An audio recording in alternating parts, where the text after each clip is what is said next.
오늘 이제 시티가 비기면서 승점 차가 6점 차가 돼가지고 이거는 이제 아르테타가 당연히 이걸 봤을 거 아니에요, 경기를. 아르테타는 축구에 미쳐 있으니까. 근데 여기서 이제 아르테타 머릿속에 수만 가지 경우의 수가 쫙 돌아가겠죠. 삐리릭 삐리릭 해가지고 전구도 한번 봐주고 그러면서 이제 시나리오를 짤 것 같습니다. 근데 일정을 한번 보면은 사실 이제 이번 주에 리버풀과의 게임이 있어요. 이게 좀 빡세.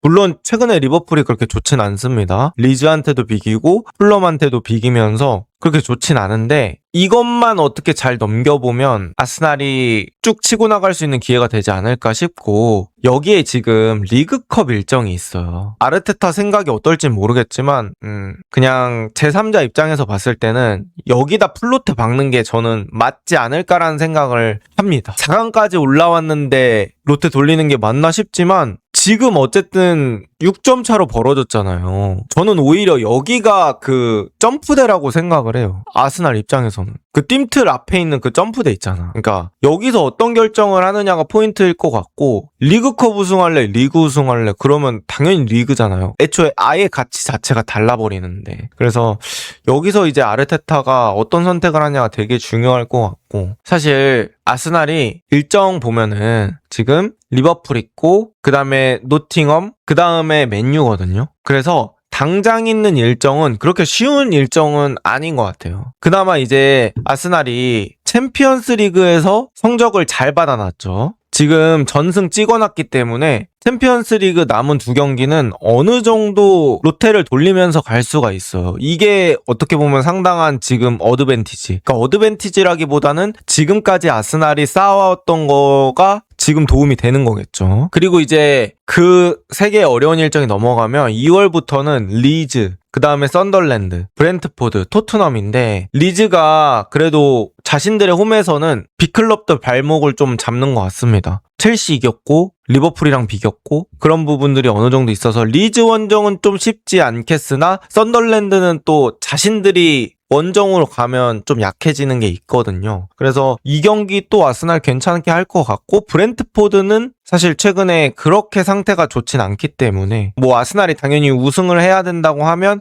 이 경기는 꼭 잡아야 되는 경기가 될 것 같고, 그 다음에 이제 여기가 조금 아스날은 쉽지 않은 일정이 될 것 같아요. 물론 요새 토트넘이 아쉽긴 합니다만 더비라는 거는 엄청난 부담감이 있긴 하고, 그 다음에 첼시와의 홈 경기, 그 다음에 브라이튼 원정, 요 3연전이 뭐 아스날한테는 키가 되는 일정이 될 것 같아요. 그리고 그 이후에는 약간 수월해지는 느낌이 있고, 그 다음에 이 매치가 어떻게 보면 제일 중요한 매치가 되겠죠. 33라운드 4월 18일 이 일정이 잡힌 그 시기도 뭐랄까 상당히 그 중요한 시기. 4월. 분위기적으로 이 우승하려고 하는 팀들이 되게 압박감을 많이 받고 있는 시기에 시티랑 만나게 됩니다. 그런 경기를 잘하려면 그 전에 잘 쌓아놔야 돼요. 너무 당연한 얘기지만. 시티 일정 볼까요? 시티는 브라이튼이랑 경기를 바로 하게 되고, 그 다음에 더비, 맨유랑, 그 다음에 이제 울브스거든요. 어떻게 보면 당장 있는 일정은 아스날이 살짝 더 빡세 보이긴 합니다. 리그로만 따졌을 때. 그리고 이제 뭐 토트넘, 리버풀, 풀럼, 뉴캐슬 이렇게 넘어가는데 제 생각에는 시티는 2월 일정이 조금 타이트한 게 있는 것 같아요. 그 다음에 뭐 3월은 어느 정도 괜찮다가 이제 4월에 첼시 만나고 그 다음 바로 아스날이랑 경기하고, 요 2게임 바로 2연전이 저는 또 시티한테는 매우 중요한 일정이 될 것 같습니다. 그리고 이게 지금 빌라랑 마지막 게임을 하거든요. 이게 좋은 건지 안 좋은 건지 모르겠어요. 빌라가 이때까지도 잘하고 있을지, 그럼 빌라의 흐름이 여기까지 이어져 있을지를 모르겠어서 이게 좋은지 안 좋은 건지는 결국 가봐야 알 것 같습니다. 근데 저는 시티 입장에선 좋다고 생각을 해요. 왜냐면 어쨌든 간 껄끄러운 상대고 뭔가 더 빠른 일정으로 만나면 그 경기가 되게 압박감 많이 느껴지고 심해질 것 같거든요. 근데 이때 되면 사실 뭐 마지막 경기까지 승점 싸움을 할 수도 있겠습니다만 그건 당연히 그때 승부 봐야 되는 거고, 그렇지 않았을 때는 어느 정도 결정된 상태다 보니까 차라리 이런 빡센 팀은 뒤에 있는 게 전 낫다고 생각을 하거든요. 어쨌든 여기서 우리가 또 볼 게 뭐냐면 이 리그컵이에요.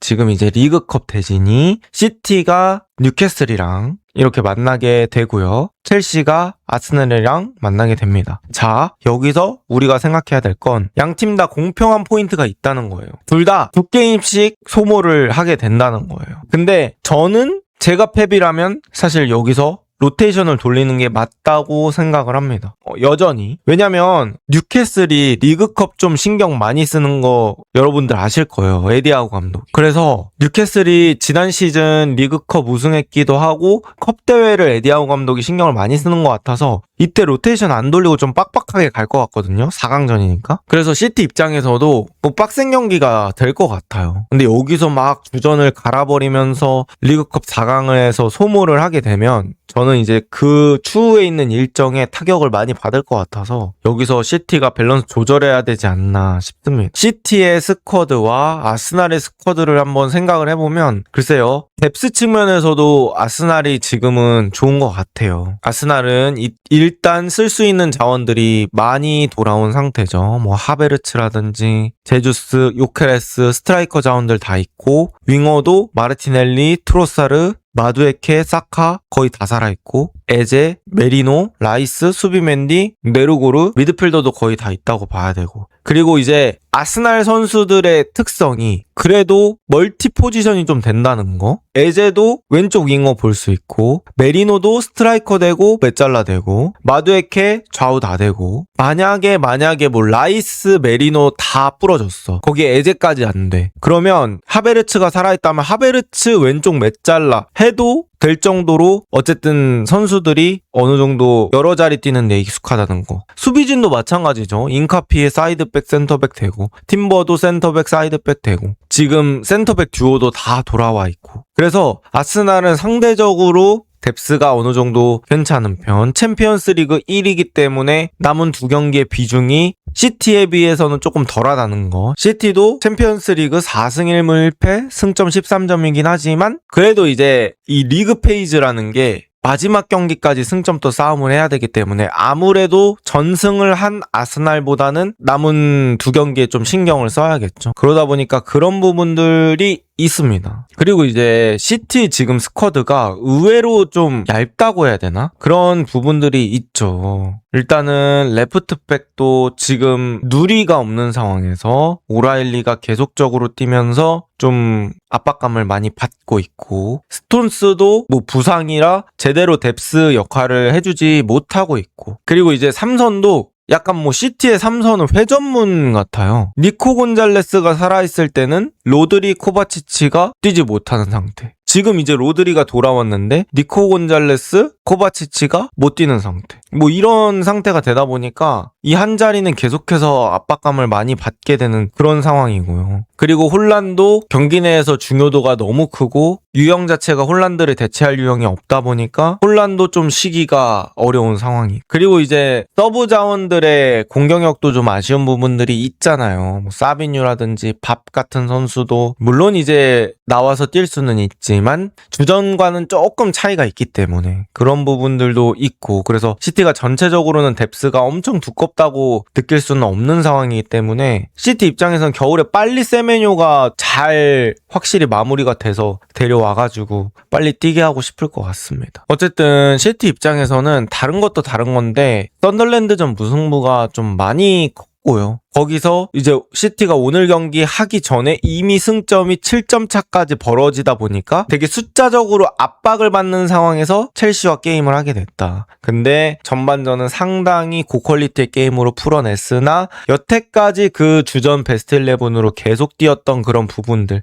체력적인 부담이 알게 모르게 누적이 됐었던 그런 부분들, 그런 것들이 겹쳐서 이제 오늘 경기 정말 뼈아픈 승점 드랍을 했습니다. 그래서 시티 입장에서는 오늘 경기 정말 기분 안 좋은 그런 밤이라고 해야 되나? 그런 부분들이 있을 것 같고요. 아스날은 우승까지 가는 길에 라이스 수비맨디의 부상 없음이 되게 중요해질 것 같아요. 사실 다른 자리는 어떻게 로테이션을 돌린다고 하는데 라이스 수비맨디는 로테이션이 좀 어렵긴 하죠. 빌라전에 물론 라이스 없이 되긴 했는데 저는 그거는 일시적인 거라고 봐요. 그리고 이제 수비맨디도 네르고르라는 선수가 있긴 하지만 수비맨디의 퀄리티만큼 나오지 않기 때문에 또 쉽지 않고 그래서 그 부분을 어떻게 관리하느냐가 포인트가 될 것 같고, 이게 4개 대회 다 집중 못하는 시스템이 돼버렸어요. 챔피언스 리그가 기본 게임이 8게임, 자칫하다 플레이오프 가면은 일단 10게임을 소화해야 되는 그런 시스템으로 바뀌었잖아요. 24, 25 때부터. 그러다 보니까 리그컵까지 하나 더 있는 잉글랜드 팀들은 4개 대회 모두 집중 못한다. 무조건